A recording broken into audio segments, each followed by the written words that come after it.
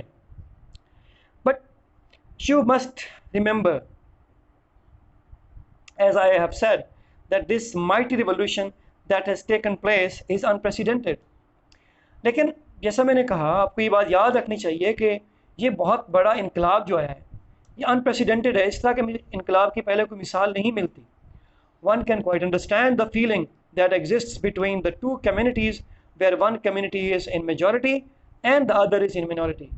بڑی آسانی سے سمجھا جا سکتا ہے اس احساس کو جو ان دو برادریوں کے بیچ میں موجود ہو، جہاں ایک برادری اکثریت میں ہو اور دوسری اقلیت میں ہو۔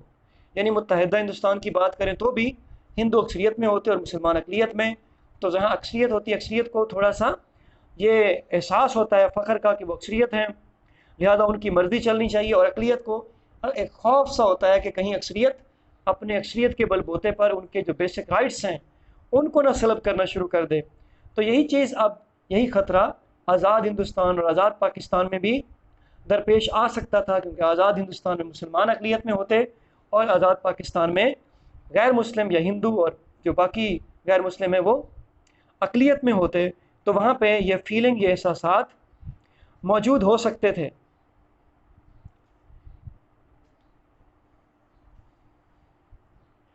تو but the question is whether it was possible or practicable to act otherwise than what has been done۔ لیکن جو کیا جا چکا ہے، یعنی اب ہندوستان کو تقسیم کر دیا دو مملکتوں میں، اس کے ادروائز، اس کے بالواسطے جو اس کے بالمقابل ہے، بالمقابل جو ایکشن ہے، کیا وہ ممکن تھا یا وہ قابل عمل تھا، یہ دیکھنا چاہیے۔ یعنی قائد اعظم کے خیال میں پاکستان اور ہندوستان بننے کے علاوہ، الگ الگ ممالک بننے کے علاوہ اور کوئی طریقہ قابل عمل نہیں تھا۔ A division had to take place، ایک تقسیم نے ہو کے رہنا تھا، ان تقسیم کا ہونا ضروری تھا۔ On both sides in Hindustan and Pakistan there are sections of people who may not agree with it۔ دونوں طرف، ہندوستان میں بھی اور پاکستان میں بھی، لوگوں کے ایسے گروہ ہیں جو اس سے اتفاق نہیں کرتے، who may not like it، جو ہو سکتا ہے اسے پسند نہ کریں، نہیں کرتے ہوں۔ But in my judgment there was no other solution and I'm sure future history will record its verdict in favor of it۔ میرے خیال میں اور کوئی حل نہیں تھا، اور مجھے یقین ہے کہ تاریخ اپنا فیصلہ اس کے حق میں ریکارڈ کرے گی۔ یعنی ورڈکٹ، فیصلہ، ورڈکٹ جو ہے اس میں سی سائلنٹ ہوتا ہے، ورڈکٹ عدالت کا فیصلہ ہو۔ یہاں تاریخ کے فیصلے سے کیا مراد ہے؟ آگے چل کے جب حالات جو رخ اختیار کریں گے تو پھر لوگوں کو پتہ چل جائے گا کہ یہی فیصلہ سب سے بہتر تھا کہ ہندوستان اور پاکستان دو الگ آزاد ریاستیں وجود میں آئیں۔ And what is more, it will be proved by actual experience as we go on that was the only solution of India's constitutional problem۔ اور اس سے بڑھ کر یہ بات کہ جو ہم آگے بڑھیں گے تو حقیقی جو تجربہ ہے وہ یہ بات ثابت کر دے گا کہ ہندوستان کے آئینی مسئلے کا یہی ایک حل تھا۔ ہندوستان کے آئینی مسئلے سے کیا مراد ہے کہ انگریزوں کے جانے کے بعد ہندوستان میں ایک جمہوری نظام نے آنا تھا، اور جمہوری نظام میں، اس جمہوری نظام میں اگر تو اقلیتوں کے حقوق کی کوئی ضمانت دے دی جاتی، جیسے قائد اعظم پروپورشنل ریپرزنٹیشن کے لیے اور آبادی کے لحاظ سے جو جابز وغیرہ کے لیے وہ کوشش کرتے رہے پہلے، اگر وہ ہو جاتا تب تو ٹھیک تھا۔ لیکن اگر ایسا نہیں ہے تو پھر یہ نظام پاکستان جو آزاد ہندوستان ہوگا اس کے لیے اس کی آبادی کے لیے یہ مناسب نہیں رہے گا۔ دو آزاد مملکتوں کا وجود میں آنا ہی اس آئینی مسئلے کا حل ہے۔ Any idea of a united India could never have worked. متحدہ ہندوستان کا کوئی بھی تصور کامیاب نہیں ہو سکتا تھا. And in my judgment, it would have led us to terrific disaster. اور میرے حساب سے یہ ہمیں ایک بہت بڑی تباہی کی طرف لے جاتا ہے۔ ٹیریفک سے یہاں کیا مراد ہے؟ بگ ڈیزاسٹر، ڈسٹرکشن، تباہی۔ یعنی ہم کوشش تو کرتے ہندوستان کو متحد رکھنے کی، لیکن نتیجہ خوفناک نکلتا۔ May be that view is correct, may be it is not. ہو سکتا ہے یہ تصور صحیح ہو سکتا ہے یہ تصور ٹھیک نہ ہو۔ تو again Quaid Azam he is not arrogant, وہ اب بھی براڈ مائنڈیڈ ہیں، ان کی اپنی ججمنٹ یہ کہتی ہے کہ یہی تصور ٹھیک ہے، لیکن پھر بھی وہ ایروگینٹلی اس کو امپوز نہیں کر رہے باقیوں پر کہ لازمی ہے کہ بس میں نے جو کہہ دیا یہی صحیح ہے۔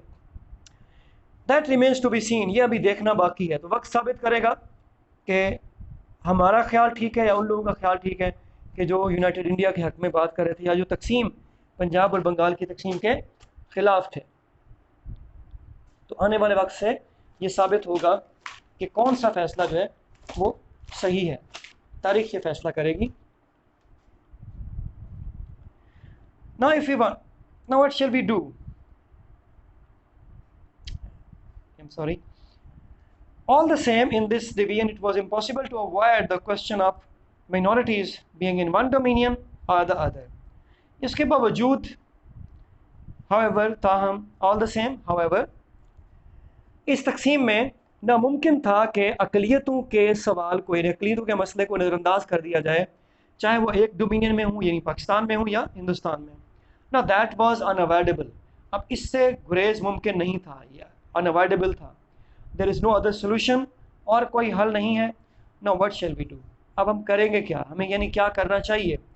Now if we want to make this great state of Pakistan happy and prosperous، دیکھو اگر ہم اس ریاست پاکستان کو خوش اور خوشحال بنانا چاہتے ہیں، we should wholly and solely concentrate on the well-being of the people and especially of the masses and the poor۔ تو ہمیں مکمل طور پر اور صرف اپنی پوری توجہ مرکوز کرنی ہے لوگوں کی فلاح پر، اور خاص ویل بینگ، فلاح، ویلفیئر، اور خاص طور پر خاص طور پر میسز، عام لوگوں کی، اینڈ دا پور، اور غریبوں کی فلاح و بہبود، غریبوں کی بھلائی پر ہم نے پوری کی پوری توجہ مرکوز کرنی ہے۔ If you will work in cooperation, اگر آپ تعاون کے ساتھ کام کریں گے، forgetting the past، ماضی کو بھلا کر، bearing the hatchet، دشمنی کو بھلا کر، bury the hatchet is an idiom meaning دشمنی کو بھلا دینا، to forget the enmity، to remove the enmity، you are bound to succeed، تو آپ کی کامیابی یقینی ہے، bound to، destined to۔ If you change your past and work together in a spirit that every one of you, no matter to what community he belongs, no matter what relations he had with you in the past, no matter what is his color, caste or creed, is the first, second and last a citizen of this state with equal rights, privileges and obligations, there will be no end to the progress you will make۔ تو اگر آپ اس جذبے کے ساتھ کام کریں گے کہ آپ میں سے ہر ایک، چاہے اس کا تعلق کسی بھی برادری سے ہو، چاہے اس کا ماضی میں آپ سے تعلق کوئی بھی رہا ہو، اس کا جو بھی رنگ ہو، جو بھی اس کی ذات ہو، جو بھی اس کا عقیدہ ہو، اول دوم اور آخر اس ریاست کا شہری ہے، برابر کے حقوق، برابر کی مراعات، پریویلیجز، مراعات، بینیفٹس اینڈ اوبلیگیشنز، اور ذمہ داریوں کے ساتھ، تو پھر آپ جو ترقی کریں گے اس کا کوئی ٹھکانہ نہیں ہوگا۔ I cannot emphasize it too much، میں اس پہ بہت زیادہ زور نہیں دے سکتا۔ We should begin to work in that spirit، ہمیں اسی جذبے کے ساتھ کام شروع کر دینا چاہیے۔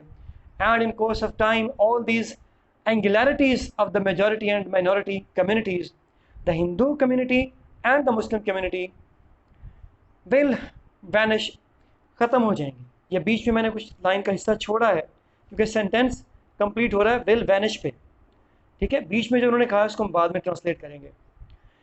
تو اگر ہم اس جذبے کے ساتھ کام کریں تو وقت گزرنے کے ساتھ تمام تر اینگولیرٹیز، کمپلیکسٹیز، ڈیفیکلٹیز، ڈفرینسز جو اکثریتی برادری میں ہیں اور اقلیتی برادری میں، ہندو برادری میں، مسلم برادری میں ہیں، یہ ختم ہو جائیں گی۔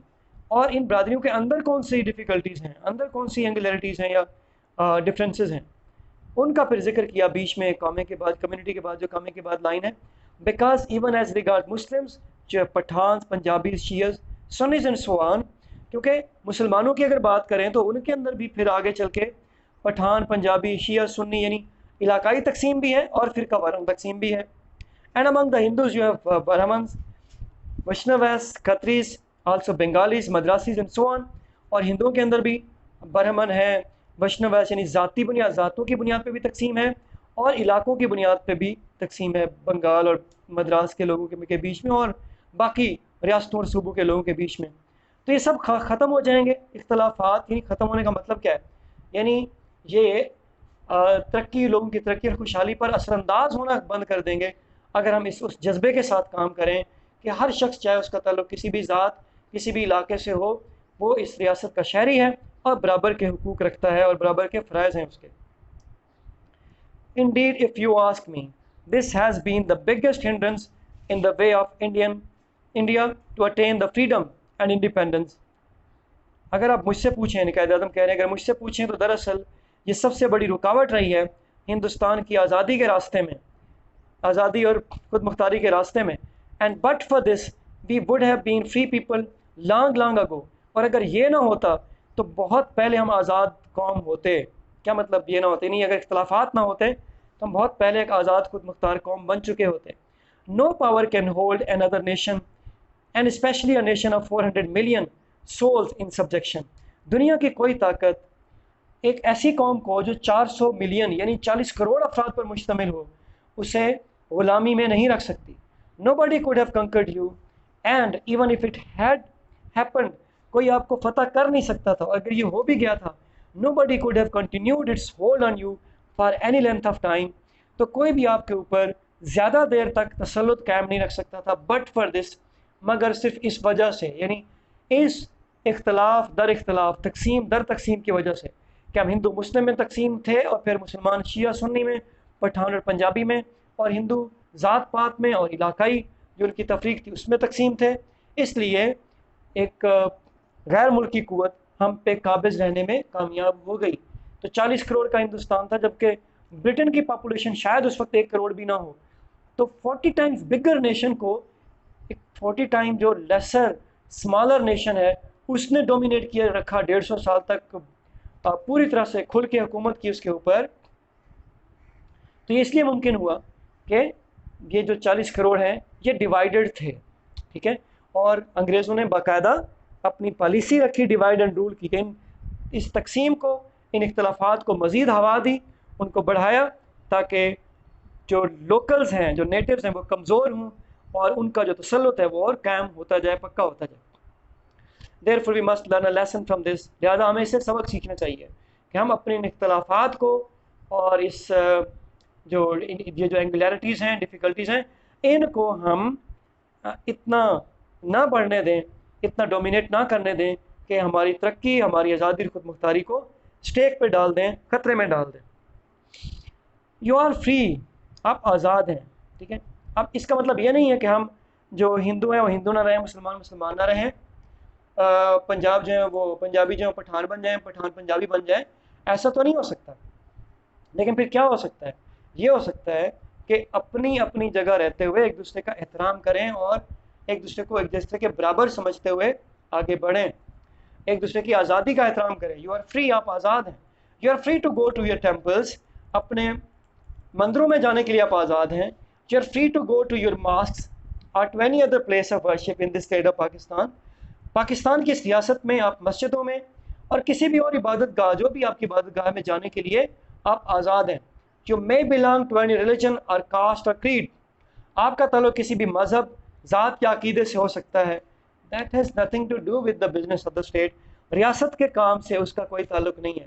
Meaning کہ ریاستی امور ہیں، آپ کوئی ریاستی عہدے پر براجمان ہیں، یا آپ کی کسی جاب کے لیے سلیکشن ہونی ہے، یا آپ کے جو آزادی اظہار ہے، جو آپ کی جاب کرنے کی آزادی ہے، جو آپ کے معاشی حقوق ہیں، ان پہ آپ کا مذہب، آپ کی ذات پات بالکل بھی اثر انداز نہیں ہونے چاہیے.